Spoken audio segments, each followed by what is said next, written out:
I think it's best that we begin with going over some of the material and supplementing it before we take up the definitions that are left. I didn't really state earlier the importance of learning the method of definition and why there are two classes devoted to definition. The importance is that the genus differential method is the pattern of all conceptual cognition. So in learning how to define, you are learning how to think conceptually in general. It's the pattern because the genus integrates and the differentia differentiates. There should be a comma in there between the integrates and the the. It's not integrates the differentia. It's the genus, or semicolon even, the genus integrates, the differentia differentiates. And those are the two basic functions of consciousness, joining and separating. They're correlative functions. They work together and have to work together. The only way you can integrate is by first differentiating. And each integration makes possible a new differentiation. Like when you form dog, you can go on to distinguish poodles from cocker spaniels from greyhounds. But you couldn't begin with that differentiation. So those are the two fundamentals, Ayn Rand says, the two essentials of cognition. And they are spotlighted and become the focus. Is that the same thing? No. A light is shined on them and you focus on them in the process of formulating a definition.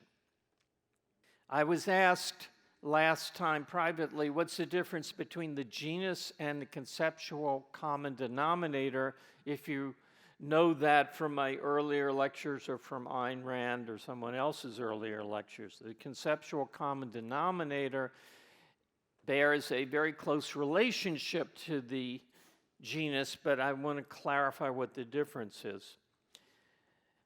The genus is a class. It's a group of things. Dogs, polygons, animals. The CCD is a conceptual common denominator, a characteristic by means of which man differentiates two or more existence from other existence possessing it. That's Ayn Rand's definition. For example, in the definition, a boy is a young man. Man is the genus.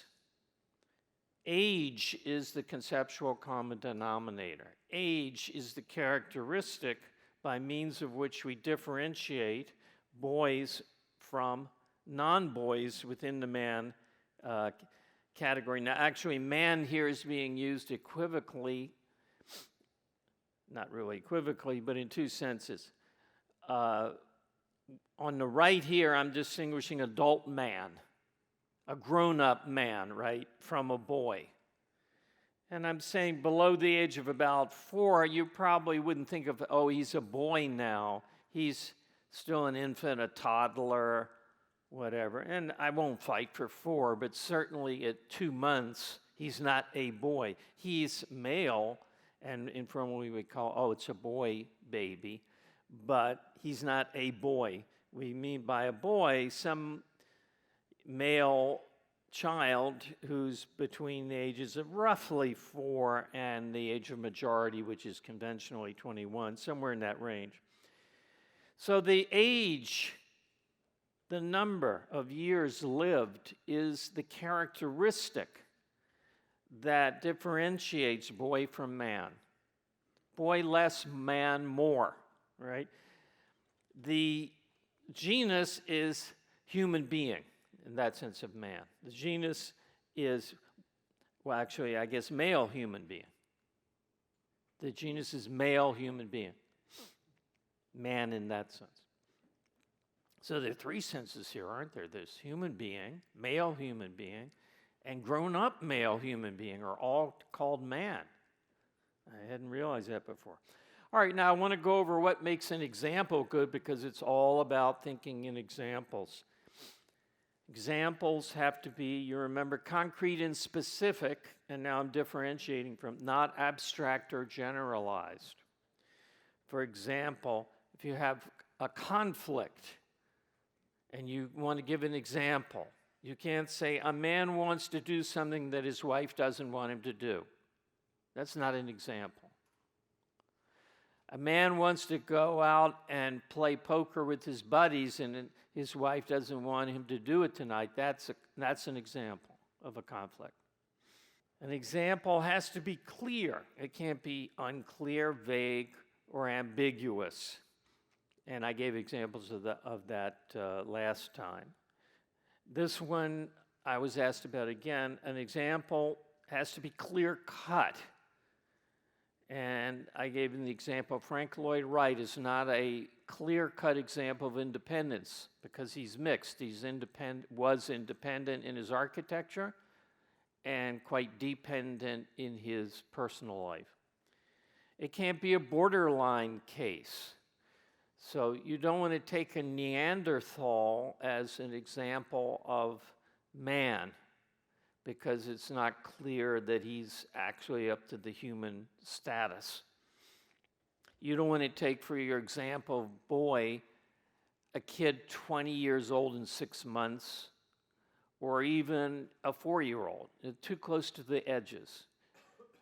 Not that you can't classify them, but the purpose of the example is to bring things to mind, to help you define, to help you see what the categories are. So you want in the middle of the range, pure cases. That's what I mean by clear-cut. A good example is simple, and I need to add this common failing. Don't take an example that's more difficult than the thing you're trying to use the example to clarify. So if you want to give an example of the hierarchy of knowledge, how some knowledge depends on other knowledge, you don't want to say ring theory depends upon topology. You don't want to say the concept of liquidity depends upon the concept of investment. You want to say things like the concept of even number rests on the concept of number. Or you can't learn physics before you've learned to count. You want examples that are easy to take in as examples. They make the point. Why is that? Because you have a crow. If you have to use all your crow space just to understand what the example is, you don't have crow space to illuminate, to understand the abstract point the example is supposed to illuminate. That's a very common failing, particularly in teaching. I had an example of that in this class, which I cut. Remember my house building analogy for building knowledge? I said building knowledge is like building a house. I originally had an analogy to morality. I had an analogy between logic and morality because they're tremendous parallels. Both are based upon a standard. Both are caused by free will. Both evaluate. So there were a whole bunch. But then I realized, no, this is harder to understand. The hierarchy of morality and the standard of value and the concept of value resting upon life and life resting upon alternative and that involving free, that's a lot harder to understand than logic. So you can't use the complex to explain the less complex, the more complex to explain the less complex. Common failing because you get in teaching. Because teachers get subjective, oh, I understand this perfectly well, and it's so interesting to me, but they forget the audience doesn't have that context of knowledge or values. It has to be metaphysical, a kind of overblown word for not parochial, and we saw that with the window. You can't think of a window as like a modern window with glass in it, since that's a fairly recent invention, glass.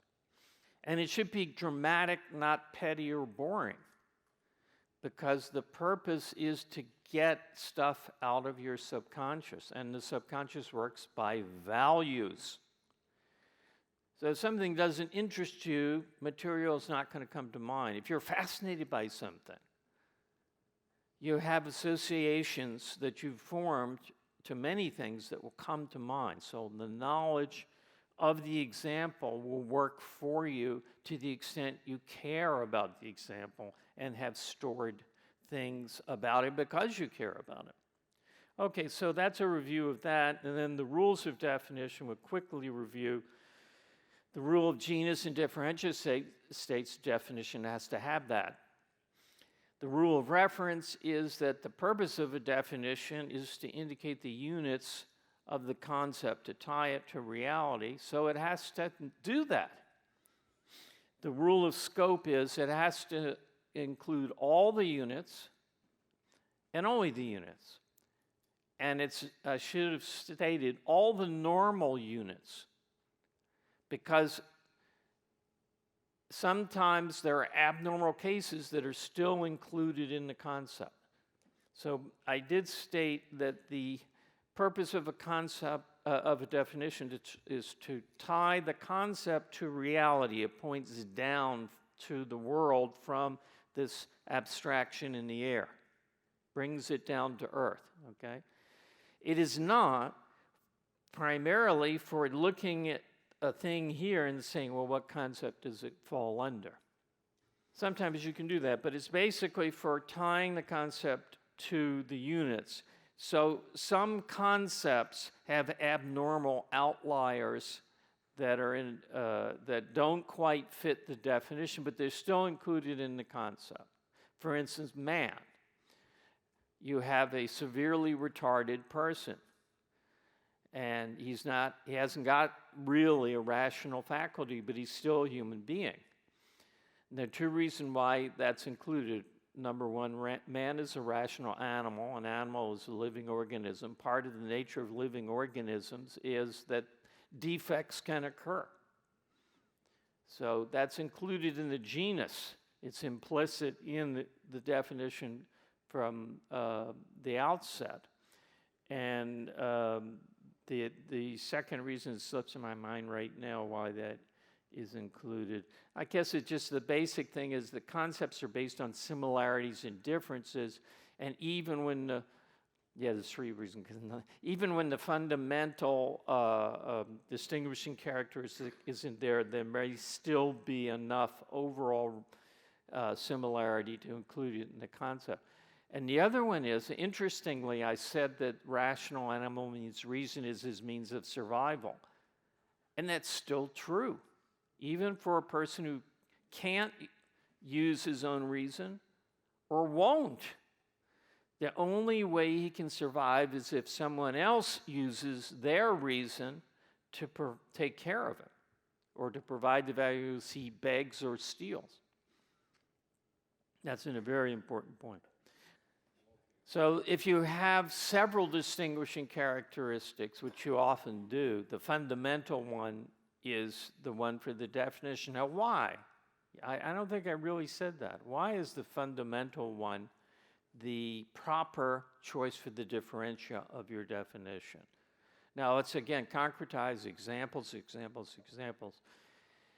Man is the animal who speaks the language. Man is the animal with a sense of humor. Man is the animal who can read books. Man is the animal who builds buildings. Man is the animal, as Ayn Rand said, who darns socks. Not all of them do, but they all can do it. And he's the only animal. So why is reason the right choice for a definition for the differential, rational animal? The answer is the purpose of a definition is to be that label, right, on the file folder, which is to tell you what kind of units are in, is Lee here? Not in, but the knowledge is in the file of what kind of units. What are you talking about? What kind of units are you talking about? and does the concept subsume? The best one for doing that is the one that's the trunk of the tree, because the trunk of the tree implies and condenses all the branches and twigs and leaves that come off of that. So it's economical. That's the only reason that we have to define in terms of fundamentals. The crow.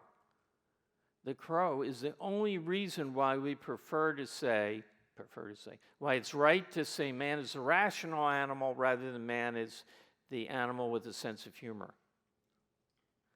If you had unlimited crow space, you could get from him, he has a sense of humor, he must be able to understand a joke. If he can understand a joke, he has to understand sentences, he has to understand concepts, he must be a conceptual being. And going up, that would mean that if he's subject to force, he can't use that conceptual faculty, so he must have the right to be free from force. If you had unlimited crow space, you could get all that, and you say, oh yeah, laughing animal, he needs to be free. But we don't have unlimited crow space. And therefore, the most economical, the most powerful characteristic is the one that condenses and implies the most others directly, and that's reason. That's the fundamental, whatever the fundamental is. In this case, it's reason. And the rule of unit economy, the definition must be short and sweet.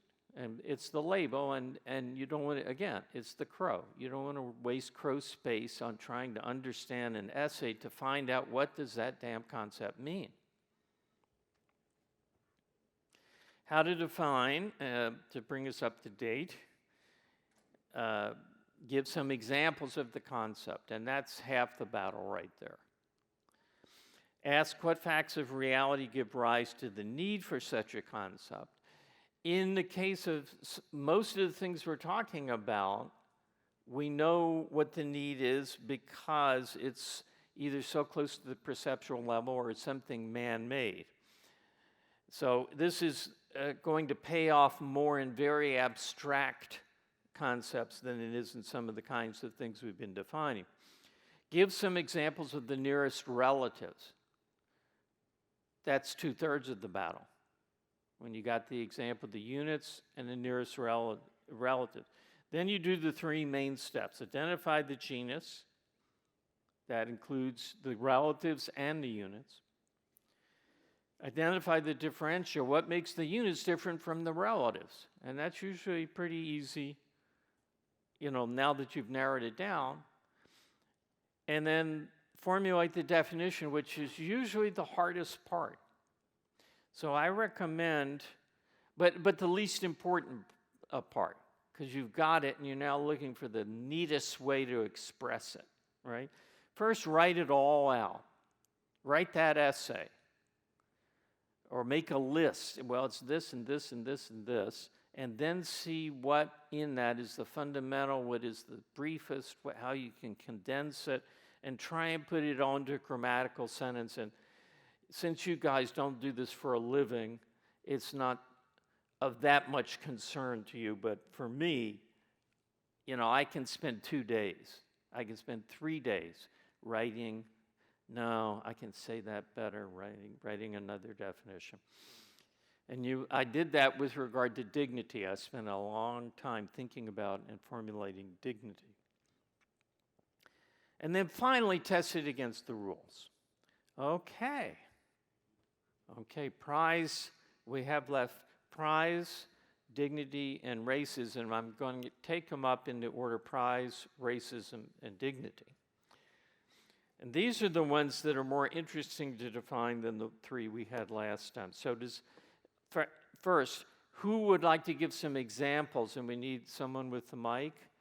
Who would like to give 1 or 2 examples of a prize? An example that's clear-cut, simple, etc. Dramatic. Yeah, she intimidated you with that. Okay, there's...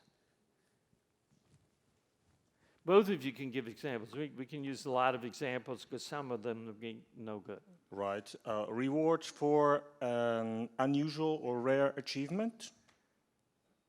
That violates a lot of the rules of good examples. I'm glad you said that. First of all, you gave a kind of synonym, rewards. Then you said that for some achievement, that was what? Not what? Concrete and specific. So give me a concrete and specific thing that you had in mind. Do you have Yeah. one in mind? So an Olympic medal for winning a race. Okay, so the gold medal in the Olympics? Yes, I would say that's a prize. It's, is that a material value, a spiritual value, or both? It's really a spiritual value. No one has ever sold his gold Olympic medal to raise cash to buy a car. All right, there was Bill Jenkins in 1928, but no, it's really it's a spiritual value. It's a markup. It's like the blue ribbon at a horse show, which is one of my. So, any other examples a little different of a prize in the white shirt? Getting an Ayn Rand book for winning the talent show. Getting an Ayn Rand book for winning the talent show. Yes, good. And that's both. That I would put as both a material and a spiritual value more than the. I'm not denying that the gold medal could be melted down and sold as bullion, but it's. I don't think that's what it's about. Yen, did you have something? Winning the megabucks lottery. Yes, winning the megabucks lottery. Very good. Okay, now those are good.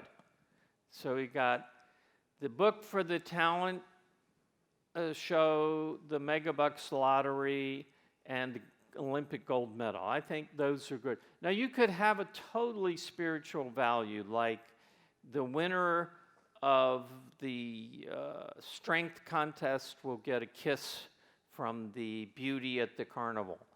You know, it doesn't have to be material, right? Okay, now what is some non-prizes but very close, I mean nearest relatives to prizes? This is harder. But can you think, yeah. What? A gift. A gift. A gift. Okay, that's a value given. Okay. Can we get a little closer? Something that's linked to performance or something. Okay, how about Kyle? A participation trophy. You mean one of these like non-prizes? Yeah, nah, that's not good. That's harder to understand than the thing we're trying to exemplify. Randy, behind you there. A college degree. Okay, a college degree is awarded, right? It's earned. It's awarded, and award is one thing that I think prize is distinguished from. Actually, it's not. They call it awarded, but it's not an award. What's an award? Give me an example of a award. Something that's called a prize, but it is an award. Yeah. Or your own example. An award for perfect attendance. Okay, award for perfect attendance. I had in mind the Nobel Prize. It's really the Nobel Award. It's awarded. It's not like a prize, and we're going to formulate what the difference is in a minute. The other is, what about wanted, dead, or alive? A reward. Or your salary is a reward for performance. So it's like a prize or an award in that you do something and then you get it as a consequence of having done that. But your salary or a bounty is not a prize, right? It's kind of in the same category, the genus, but it's not a prize. So I distinguish prize from awards and rewards. And we already saw that all of them actually are values. That's in the genus. Spiritual or material or both. It's a value. Now we're trying to find what the differential are. What is the value different in an award and a reward? We haven't quite gotten there. It's a value offered in advance to the winners of a competition. Now that rolls out the Nobel Prize. No, it isn't said, okay, we're having a competition and the judges are going to hand out this, I think they give them $100,000 or $1 million. There is a cash thing.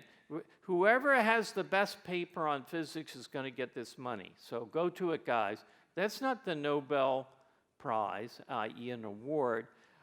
Or for perfect attendance, you don't say, okay, we got these stickers that are spiritual values. We're going to give them to whoever comes every day. No, it's more at the end, you say, you know, this was a really good thing that you did in coming every day, so we're going to give you an award.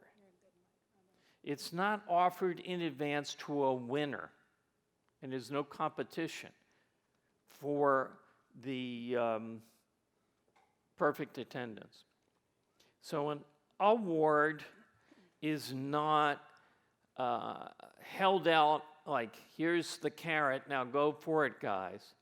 And a reward isn't a matter of competition. So that does distinguish it, but we haven't gotten to the fundamental. Why? Why is it offered in advance? Yes, can you? To motivate? Yes, can you say that into the mic? To motivate. Yes, and that is the full definition. A prize is my full definition. A prize is a value offered in advance to the winner or winners of a competition to intensify the competition, to get them to enter, to get them to try harder. You might have a class or a group, of kids at camp. They're already fixed how many there are, and you're trying to get them to do something. You say, hey, whoever does this best is going to get an extra dessert tonight. That's a prize done to make them try harder. So it's to motivate. Or as I put it, to intensify the competition, either to get more people to enter, like the Megabucks lottery. The reason why they offer the prize is to get a lot of people buying the lottery tickets, to intensify the competition. The competition is simply how many tickets are in that bowl that they pull out the number of. So the more that are in there, the stiffer the competition. All right, I think that's interesting. I did not know that when I picked this example. Did you know that? Were you thinking of, oh yeah, prize is a motivational incentive for competition. Yeah. Wait till the mic gets in. I question whether the lottery winning is a prize because it's not really a competition. Oh, yes, it is. All you do is buy a ticket. There's no performance. There's no performance. Chance. Yeah. It's not a contest of performances, but it is a competition because if there were no other ticket but yours, you would have won. And if there's one other ticket besides yours, you have a 50-50 chance of winning. If there are 5 million tickets besides yours, you have no chance of winning, according to my theories of epistemology. So, see my book. So, the competition you face goes up with the number of tickets sold. It is a competition. It's not a competition in performance. It's just a competition in being there. Okay, as I was saying, I think what this illustrates is that you learn something when you define. I first gave this definition way back in, when I taught at Hunter College, logical thinking, and I never distinguished award from prize from reward, and I didn't think of the connection of a prize to the people setting it up, that they are doing it to get entrants, to get competitors, to get people to try hard and take part. It's obvious that they do once you define. I even was amazed at Ayn Rand's definition of table. Maybe some of you were too. I had never defined table, and I had never consciously identified that the purpose of the table is to hold things up at a certain level. I mean, there was no surprise that it was a flat level surface with supports, but to support smaller objects, I thought, yeah, I guess that is what a table is for. It gets stuff off the floor. So you can sit down or stand and have it at ready reach. So some of the things are really interesting. I defined telephone back when there were telephones instead of computers that can make calls over the internet. And the fundamental of a telephone, you spend a long time trying to distinguish it from walkie-talkies and other similar things, was a central exchange. Anyone can communicate with anyone else by putting in a number. And that turned out to be very interesting. A walkie-talkie, you can talk to the other person with a walkie-talkie. You have two tin cans stretched with a wire between them. You can talk to the person on the other side. But with a telephone, it's audio communication to any of the people on a network through a central exchange. And that was interesting. You learn things when you define. That's the moral of this. Racism. Now, this is a real easy one because we know the examples, like a person talks about white privilege, is a racist. A person who sees racism everywhere is a racist. I'm giving you the examples of reverse racism. The normal example would be people are bigoted against blacks, right? But it's much wider than that. And what would be the nearest relatives to racism? An example of a nearest relative. Religion is a relative, but it's not the nearest relative. Jack Crawford says religion.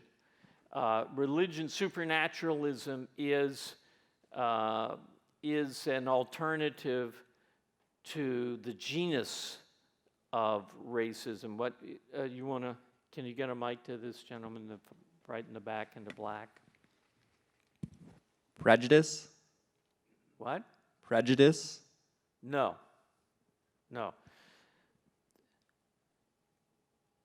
No, he explained.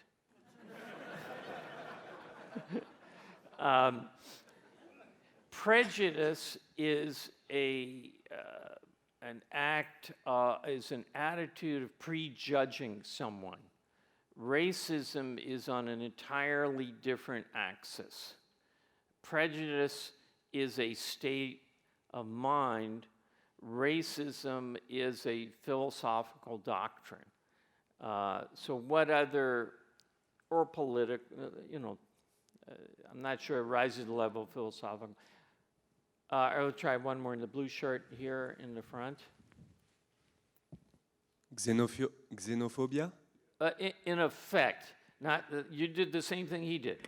Xenophobia is an emotion, but what's behind xenophobia? Yeah, Kyle? Oh, can you get Kyle? I called on him before. Oh, that's not Kyle. That's next to Kyle, looking sort of like Kyle. That's J.P. Miller. Yes. Sexism.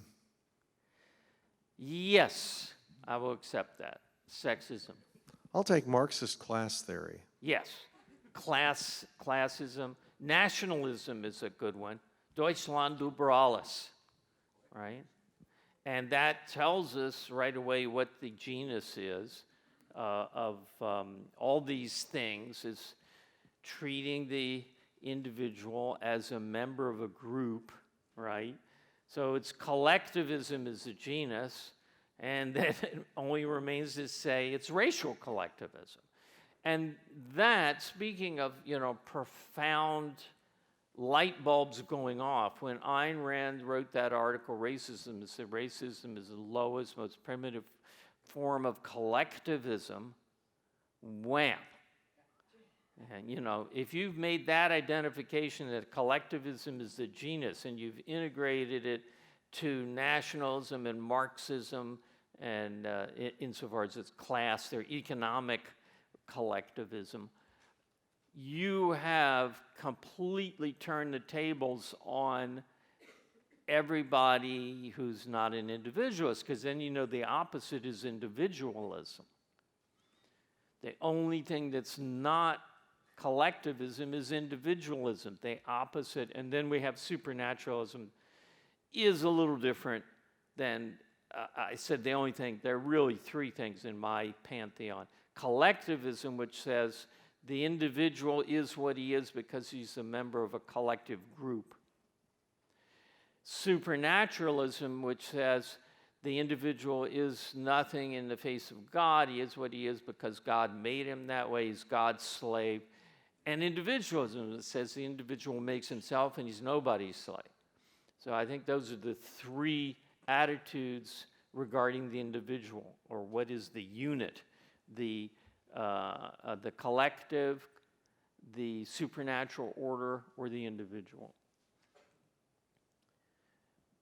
So that, you know, with that sentence, with that definition, racism is a low form of collectivism, you don't have to write the rest of the article. I mean, that just closes the book on racism, destroys the whole left, because they are just a variant of the same thing they're screaming about. Even if they're not racist, and most of them are. I don't mean racist in the sense of bigoted against this class or this race or that race, but they're collectivists and they're bigoted against anyone who's not in their tribe, and anyone who wants to stand alone, they deny and hate. Not only have you shown that they are the opposite, they are the same as the people they intend to attack, but you've shown the alternative, individualism. And you've implicitly stated, yeah, let's throw all this in the garbage, racism, classism, sexism, nationalism, and let's get to the individual. So it's extremely powerful. Now, this one, I only came up with this one on the plane as a term to define. It took me a long time to get the definition. I think I have it right now. Let's take some examples of dignity and examples of non-dignity. And the easier ones are examples of undignified, being undignified, and I'm going to give them to you. Okay, so prepare yourself. Howard Wolowitz on the Big Bang. Okay, you have to have watched the show, but you get a good view of undignified here, just from the photograph. And then even better, two wild and crazy guys, Steve Martin and Dan Aykroyd. You know, who is the other guy? Dan Aykroyd, playing the Czechoslovak brothers on Saturday Night Live. Now, it's okay to use them as examples of undignified because they're trying to be. You know, these are comedians, and undignifiedness can be funny because it's so silly. It's so wrong and silly, and humor that makes fun of the bad and the low and the silly is good humor. Now, if you take a deep breath, we'll get the example of dignity. Okay, so we return to the good. Rembrandt's self-portrait screams dignity, that character.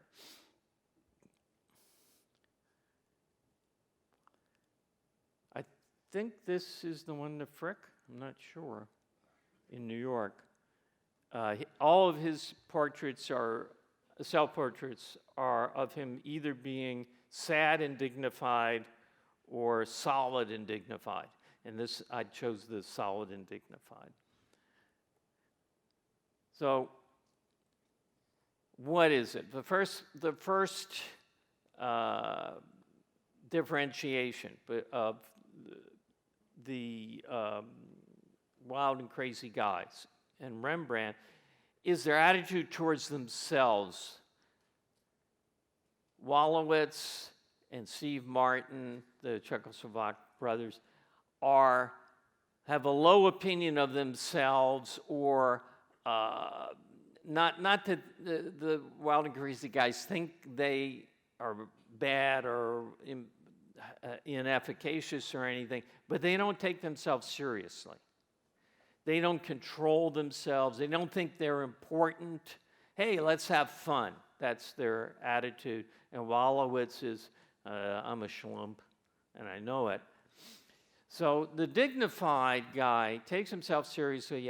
He takes himself in hand. He has self-command. He's his own being, right? He's self-possessed, self-controlled, and I would put in proud. Does that sound fair? I mean, you can't imagine someone without self-respect being dignified, right? Who am I? I'm no good. I'm dignified? No, you can't be dignified that way. And you can't be dignified even if you're proud. If you're all over the place and you're out of control, what Aristotle called excitable, the excitable type, you can't be Aristotle's great-souled man, which is a person with great dignity. So I put in calm to carry the unexcitable, and it also touches on what we'll get to as the real fundamental of this. But already we have sort of a portrait: proud, calm, self-command. If I can get back to Mr. Rembrandt. He's certainly calm, he's certainly proud, and he projects a man in control of himself. He's not wild, he's not crazy. Now, what produces that? What is the fundamental that produces that? It results from something. No, it is self-esteem. It doesn't result from self-esteem, someone said. Does anyone have an idea? There's a hand up over there. Is that Dakin? Yeah. I apologize. I had a question. Is calm a requirement? Can someone be angry and dignified, or energized and dignified? Good question. Good question. It's not a momentary state. You can be angry and dignified. Ayn Rand was often angry and quite dignified. But there's a calmness in the anger. And that's interesting. Her anger was not, that. It was an intense, if you're voting for Reagan, I hope you get what you deserve. Would intentional perhaps be better? Intentional what? About whatever state you're in at that point. Well, yeah, I had something like, self-conscious, Sure. self-command. I had that in, and yes, that's good. I took it out for economy. I'd like to have it in self-conscious, self-command. I put in calm to mean unruffleable, unexcitable. And I think you'll see where it comes from if we get to the next. What produces that state is not a non-emotional state. Calm doesn't mean I don't feel anything particular. It means I'm not pulled or torn or, I'm not jerked around. That's what I mean by calm. Mr. Miller, can you get... This is hard, by the way, to get this answer. All right. Self-controlled or controlled. Self-control. Yeah, but that's kind of in self-command, though. But what produces self-control? It's not just suppression. That's not dignity. For instance, God, I'd like to hit this guy, but that's not dignity. Yes, there's a hand right there. Certainty About what? about one's own value or judgment. Right. Certainty about one's own value and judgment, and the judgment particularly of what? Yes, Alexandra? Of one's fundamental capacity and efficacy in dealing with the world. Well, that's just self-esteem. So, see, I benefited from other people talking about similar subjects, including Aristotle, and one former objectivist long ago. So I'm just going to move to what I have. I mean, you're all right. You're correct, and you're on the right track. It results from properly judging what's important and what's not. The person who's dignified doesn't get excited about a trifle. The person who's not dignified is, it's raining. Oh my God, I didn't bring my umbrella. What am I going to do? It's raining. The dignified person, it's raining. I should have brought my umbrella next time I'll do that. But how does this stack up? That I might get wet in the rain. How does this stack up against, say, the Dark Ages? How does this stack up against the Gulag Archipelago? Right? So he has a sense of what matters, what's important, and what doesn't. If you saw Greg Sommieri's lecture yesterday about the characters in the Fountainhead, is a big issue of what matters and what doesn't, what's important and what's less important. So now I have let me just go one onion skin deeper. Proud, calm self-command that results from properly judging what's important and what's not. Now, what does properly mean there? What's a proper judgment of what's important and what's not? I kind of hinted at it when I said, how does this stack up against the Dark Ages? My final definition translates properly into holding the full context. And I went back and forth between putting the word philosophical in there or not. And I would like it to be in there, but I think the connotations of it would be too abstract. But what I mean by the full context is really the real full context. Like there was a Dark Ages, there were concentration camps, people are shot. There's a self-help guy who says when you're upset, ask yourself to rate it on a scale of 0 to 10, where 10 is you're dead. And 9 is you've lost the use of your limbs. And 8 is you've lost the use of 2 of your limbs. And you go on down, and maybe 5 is you're in the hospital for a month, but you'll recover. And then try and, then look at, I'm going to get soaked in the rainstorm, right? It's like 0.3, doesn't even get up to 1 on the scale. And if you hold the full context of what's important and what's not, that is what gives you the proud, calm self-command.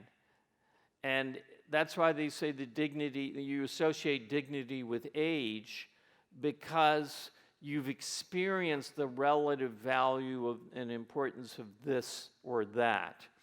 And you know that you tend to look at, you've seen the short range things that seem so terrible just fade away and be replaced by new terrible things.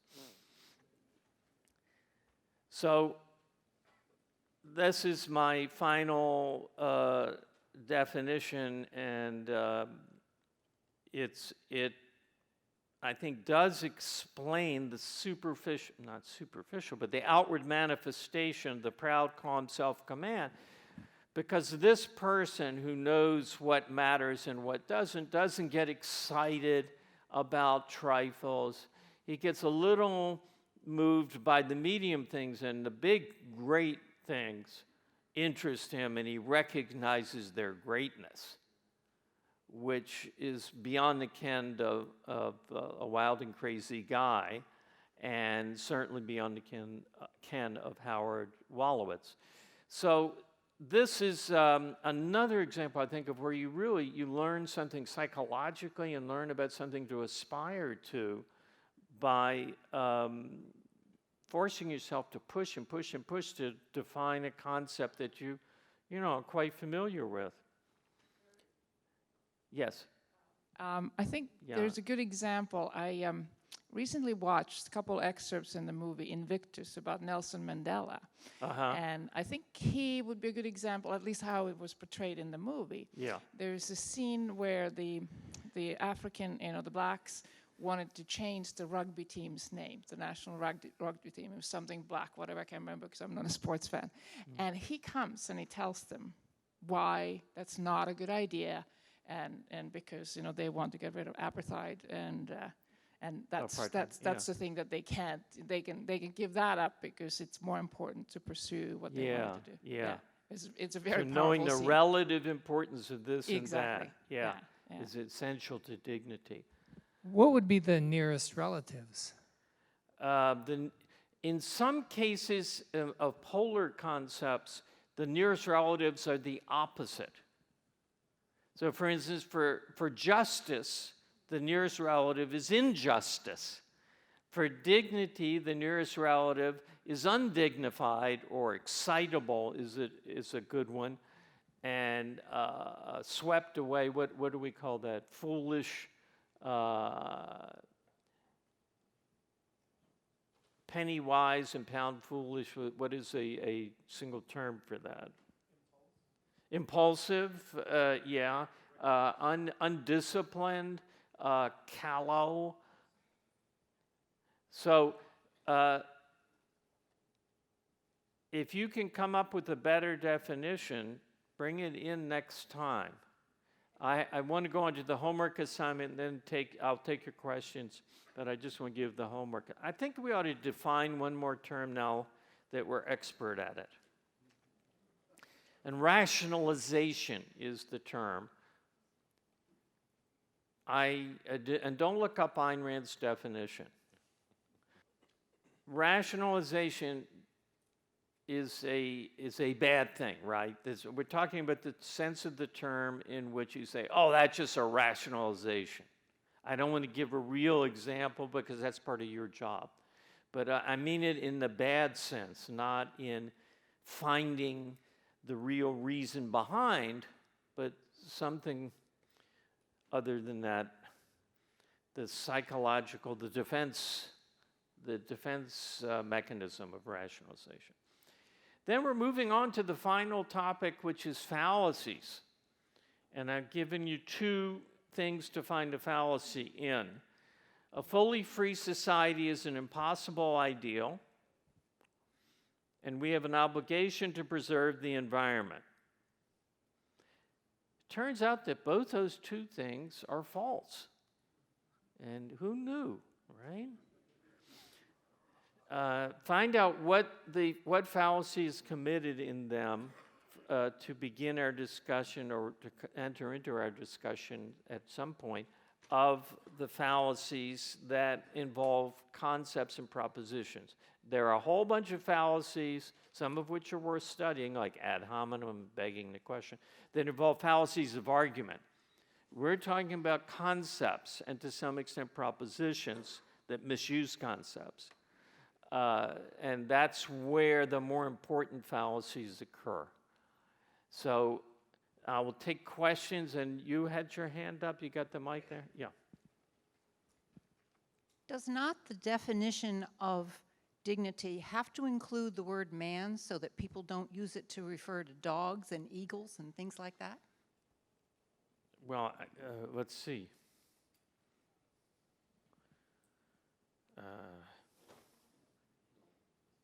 No, I don't think so. An ego can't hold the full context in judging what's important and what's not. They're such context droppers, those eagles. It's implicit. Dakin, can you get a mic all the way over there? Oh, you're taking that way around, okay. And he's nearing the far turn? No, that's all right, we'll get to you, Dakin. That's Mark, but go ahead, isn't it? I was going to No, it's say perhaps reputation is something related to dignity. Reputation, how would you relate that to dignity? Dignity as others see it. No, I don't think it has anything to do with others. He said dignity as others see it. There is something similar that Ayn Rand says is very interesting when she's discussing honor. She defines honor. Do you know how she defines honor? You don't. Honor is self-esteem made visible in action. And there it means visible to others. So that would be an example of where there's a communication aspect to it. But I think dignity, although you would not see yourself as dignified or undignified. You just don't think of yourself in that way usually. I think you can externalize yourself, or you could see yourself on video and say, oh my God. Or, hey, all right, dignified.